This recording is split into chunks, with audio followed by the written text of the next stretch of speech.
Hey guys, welcome back to my channel. So in today's video, we're going to be talking about Madeline Soto. If you're interested and you want to know what happened, then just keep watching. I just want to put a disclaimer that YouTube does not allow graphic words in videos, so I'm going to try my best to censor what I'm saying. In Kissimmee, Florida on Monday, February 26, 2024, around 8:40 a.m., 13-year-old Madeline Soto was reported missing. She had just turned 13 on February 22nd, then had her birthday party on February 25th, which was that Sunday, the day before she went missing. So on that Monday, her stepfather, 37-year-old Stephen Stearns, said that he dropped Madeline off in front of Peace United Methodist Preschool, which was a half-mile away from Hunters Creek Middle School, which was Madeline's middle school that she was going to. She said she wanted to be dropped off at the preschool because she would be embarrassed if she was dropped off in front of her school. I guess she didn't want people to see her stepfather dropping her off, so she said, you know what, I'm just gonna walk there, so can you drop me off at the preschool? She wanted to walk over to her school for her classes that started at 9:30 a.m. Stephen said she was asleep for most of the way. I dropped her off, told her to have a good day at school when she got out. I said I love her. She said thanks, I love you too. Everything looked fine when I drove away. That's the last time we saw her. He even mentioned that she stopped and looked in her backpack before he drove off. Madeline was described as a 5'1" tall female with blonde hair and blue eyes. She was wearing a green sweatshirt, black shorts, and white Crocs. Come to find out, on this day, Madeline did not take her phone with her. When I heard this, I was just like, wait, hold up. Kids these days, or teenagers these days, they don't leave the house without their cell phone. That would be the worst thing that would ever happen to them if they left their phone behind. Most likely, they will turn around and get their phone. That's the #1 thing they want with them. And especially when they said that Madeline was very talkative, she was nice, she got along with everybody. So I would just think that she was constantly on her phone talking to her friends or her family. Around 4:30 p.m., Madeline's mother went to the school to pick her up, but she was told that Madeline never made it to school that day. Police said there was a grainy surveillance video of the church Monday morning, but they could not determine whether it was Madeline or not. They didn't know who that was captured on the camera. When the media asked Madeline's mother, Jennifer Soto, when was the last time she seen her daughter, she said that she was told Madeline was spotted walking by the church by the middle school on the cameras, and they saw her hanging out in the parking lot for a little bit, and then she got up to leave. They didn't see a vehicle or anything else, they just saw her walk away around 9 a.m. She was walking towards her school, but she never made it. I dropped her off. Everything looked fine when I drove away. It's the last time we saw her. Not much. She was asleep for most of the way. Told her have a good day at school when she got out, and I love her. She said thanks, love you too. That was it. And so where do you think she could possibly be? I mean, this isn't, as I was told, this isn't normal behavior. This is not normal behavior. She's not the type that would just run off. We don't know where she could be, and we're scared. We just want her home. Are you, in a sense, blaming yourself? It's hard not to. It just keeps coming in waves. Just the reality keeps hitting. We don't know where she is. We don't know if she's safe. We're just scared. We just want her home. Conflicting reports here and there. People say they see this or that. None of it's conclusive and none of it's helpful.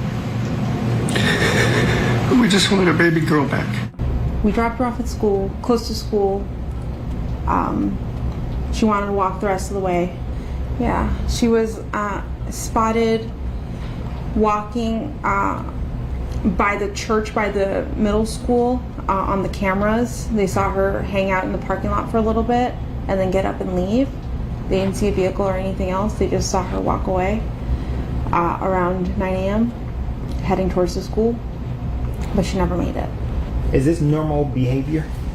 Not at all. To just not show up or call or text or anything? Not at all, no. She, from time to time, she will leave her cell phone at home accidentally, and that's actually what happened yesterday. She left her phone at home. She went to school. But that happens from time to time. She's got ADHD. Her memory She's very forgetful. So yeah, there's no way to track her right now because the detectives now have her phone.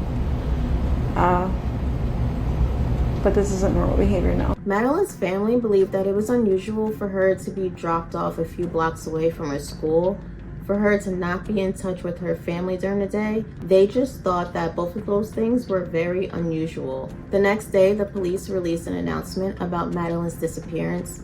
They were asking the public for any information they had about Madeline. A massive search was conducted by the police in hopes to find her. More than 50 law enforcement officers spent the day searching for her in the nearby woodland because police said that when they found Madeline's phone, they went through it and they saw messages that said that she wanted to live in the woods when she turned 13 years old. The police were questioning Jen and Stephen about Madeline's disappearance. Jen said that the last time she saw Madeline was the morning before Stephen took her to school. Stephen said that he dropped her off at school, then went home for about an hour after going to the vape store, then going to run some errands, and he was home around 2:30 p.m. that day. The police asked Stephen to go through his phone, and he was like, okay, but I just want you guys to know that I accidentally factory reset my phone, so everything's kind of gone. You want to know why he accidentally reset his phone? It's because on his phone, police found disturbing images that were criminal and sexual in nature. He had factory reset his phone because he didn't want the police to find out what he had been doing to Madeline.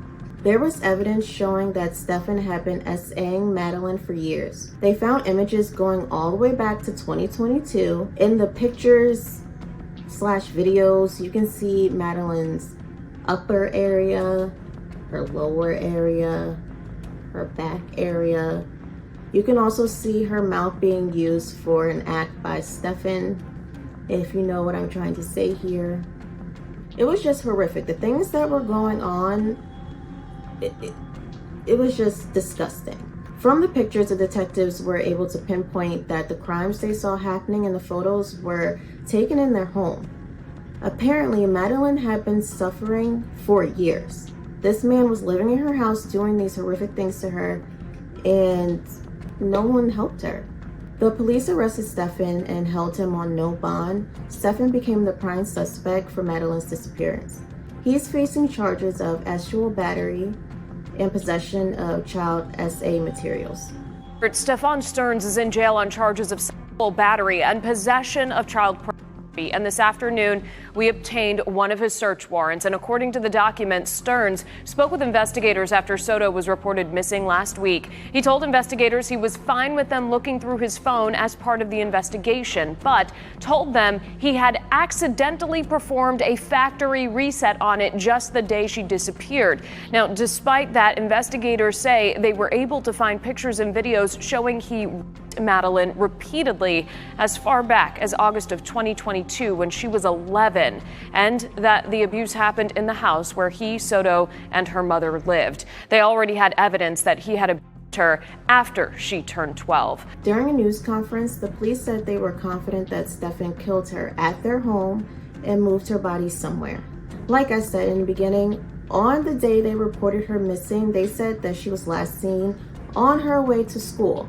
However, detectives say Stephen never dropped her off.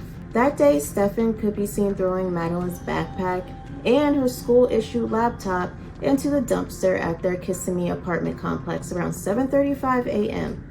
Y'all remember when I said that he saw Madeline looking at her backpack as he dropped her off and then she walked away? Well, apparently she never even had her backpack that day. So clearly that never happened.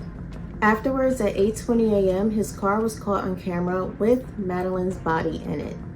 The police said, "We have evidence that shows Stephen Stearns returning to the complex, and Madeline was visible in that vehicle. We believe she was already unalive at that time." The police said he was later spotted driving through Kissimmee that Monday in a silver 2010 Lincoln towards the area of Old Hickory Tree Road between 1:30 and 2:30 p.m. 5 days later, the police conducted a search off of the wooded area of Hickory Tree Road in Osceola County and discovered Madeline's unalive body at 4:30 p.m. Detectives said a tip showed Stephen changing a flat tire not too far from where Madeline's body was found around the afternoon. They have not revealed how Madeline died or what may have happened to her or her cause of death. We don't know what Madeline went through that night or that morning. I haven't really mentioned Madeline's mother, Jen Soto, but Jen's story isn't quite adding up for when she last seen her daughter. She said that the last conversation she had with her daughter happened the night before her disappearance. They talked about her 13th birthday party, which, remember, Jen was not at because she had to work, so she was not available to go to her own daughter's 13th birthday party. Jen said, "I told her good night and yeah, that was it." However, Jen told a different media outlet that she last saw her daughter the morning before she disappeared. She said that she saw Madeline getting dressed for school at around like 8 a.m. Then Stephen took her to school. But wait, hold on a second. At another time, she said, we dropped her off at school, close to school. She wanted to walk the rest of the way. Soon after, in that same interview, she said, I wasn't the one that took her to school in the morning. That was my partner. But remember, in the beginning, Stephen said we dropped her off at school. We, not me, not you, not I, we. All of these accounts are not adding up. Not only is Stephen lying, but it seems like Jen is lying too. But why would Jennifer lie? What is Jennifer hiding? That's what I want to know. What is Jennifer hiding? Why is she covering up for him? Why is she covering up for him? We're desperate for any answers, anything that you could do to help. I'm here for it. Just please, if you see my daughter, just please bring her home. I just hope you're okay, Maddie. I hope you're safe. I hope you're not hurt. I just hope she's okay. Okay, Susan, your thoughts here on Mom. Well, first of all, she's in fight or flight. You see her really shaking. This is not your typical nervousness. This is a shivering. Oftentimes you see that when somebody's really in trouble, right? You see them shaking like, they're very, very nervous. That's really more of a nervous. You see her looking up a lot, we call the three-corner white, but from the bottom. She's searching for answers. There's pauses in between her thoughts. She kind of loses her thought. She's then asking the interviewer about what she should say or what she shouldn't say, or maybe I shouldn't say it. That's really odd because that would almost imply that she was talking to an attorney or something, that she was kind of prohibited in saying something. The other thing is again, remember she saw her going across the street. We dropped her off. I think that she did, but it wasn't that day. And this is what liars do. And Casey Anthony was really good at this. She would play out things in her mind that had occurred before, or that she visualized it, somebody else doing it, but putting herself in that situation. So I am telling you right now, Vinny, and I will bet my career on it, the mother's involved. She's covering it up for the boyfriend. I don't think she had anything to do with it, but I think there was a high conflict between her and that birthday party. When you look at the language, and there was a conflict between the mother and the daughter. I even asked Fox 35, I said, hey, what's going on with this relationship with mother-daughter? There's a high conflict. Why? Because early on, you could listen to her tone. There's a lot of videos. She was an agitation, almost some anger that I could hear in the back of her voice. So the other thing is there's no tears, there's no sadness, there's no remorse. And I have to ask you a question, Vinny, and any of your viewers out there. Did you feel any emotion there? No. There you go. Now, you can't tell me that this isn't suspicious. She looks nervous, but not nervous because her child is missing nervous. She looks nervous like, oh, I'm about to get caught. I'm shaking. I'm about to get caught. I'm afraid. That's what she looks like to me. And why is her story changing so much? How come she can't remember when's the last time that she saw her daughter? I mean, did she know what was going on in her house under her nose? Did she allow it to happen? Did Madeline come to her and say, Mom, I need to talk to you about something, and then she tried to sweep it under the rug? Or try to pretend like it didn't happen? Jennifer, what did you know? I don't know, guys. I think that she definitely had something to do with her daughter's unaliving. Either she knew what was going on and didn't do anything about it, or she had a hand in it, or she was trying to cover it up. I don't know, but something's not right with Jennifer. And what was going on with these relationships in the house? I need these relationships described to me because this doesn't seem normal. Is happening really more often than people realize, where a single mother who's alone, who's lonely, who has low self-esteem, gets targeted by a sexual perpetrator. And they look for situations like this. And sometimes the mother knows what's going on, that they're having sex, and sometimes they don't. But when they do know, they decide, some mothers actually, call the police and right away and take care of the problem. But some mothers just are in denial or turn a blind eye because they don't want to lose the relationship. So basically they're selling their daughter out. Sometimes it happens with sons too, for that matter. They're selling them out so that they can stay in this relationship, whether it's for financial reasons or emotional reasons. But so we don't know yet what this story is with this mother. It seems very unlikely that she wouldn't have seen clues. The daughter may not have told her, and that's, there are all these psychological deep reasons for things. Like sometimes, children do tell right away, or sometimes they tell eventually because they wanted to stop. But sometimes they're afraid, they're ashamed, they blame themselves. And sometimes they recognize that the mother wants to stay with the man, so they, don't want to ruin things. But as of right now, Jen has not been charged with anything, but I do feel like there are charges to come. Or either she will cooperate with prosecution, so she will not have any charges. At Stefan's first court appearance, he waived his right to be present, and instead his attorney was the only one present. He is being held without bond.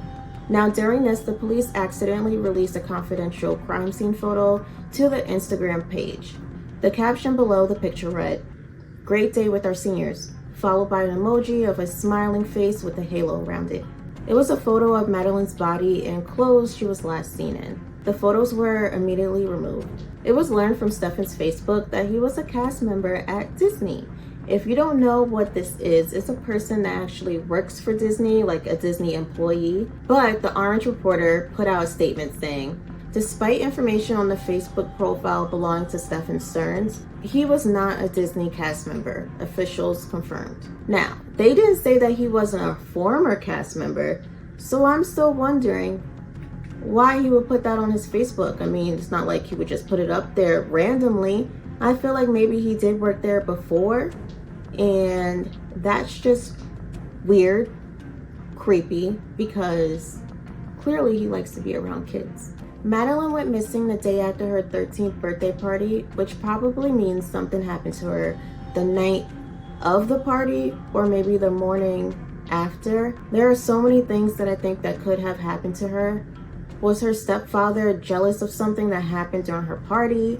And why was her mother not there for her birthday party, her 13th birthday party? I mean, anybody would take off from work to be there for their daughter's birthday party.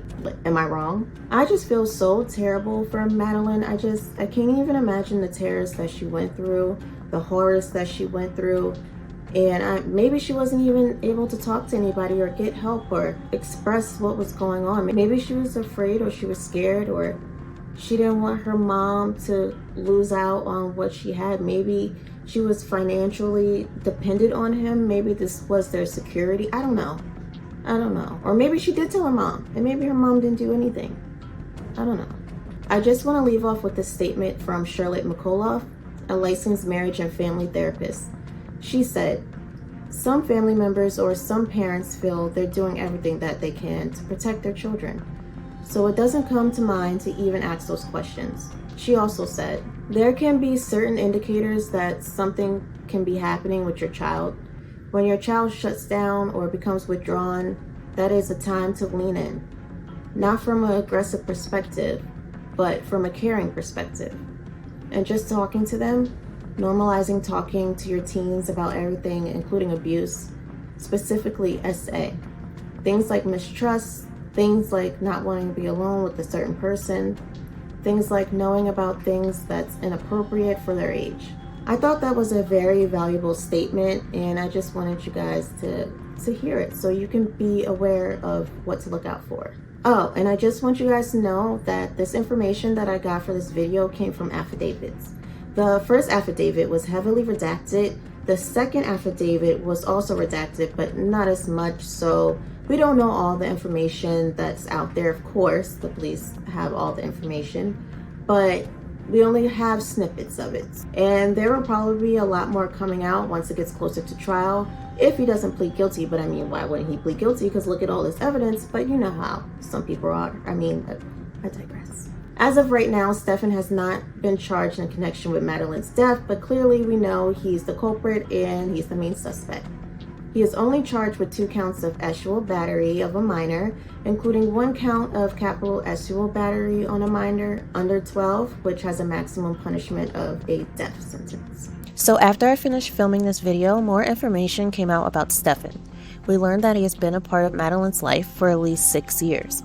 And from the pictures and videos, it looks like this abuse has been going on for years. He was just charged with 60 new SA charges based on additional pictures they found on his phone.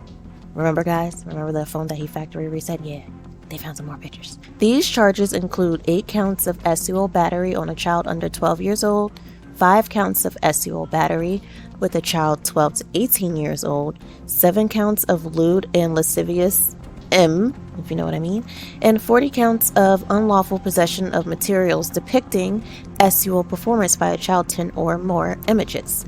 This means they have videos of what he did to her and more than 40 pictures. The dates for when these acts were done appears to be during the summertime of 2019, 2022, and 2023, which means it looks like these acts were happening when school was out. I have so many questions. What was Stephen doing to her? How long was he doing this to her?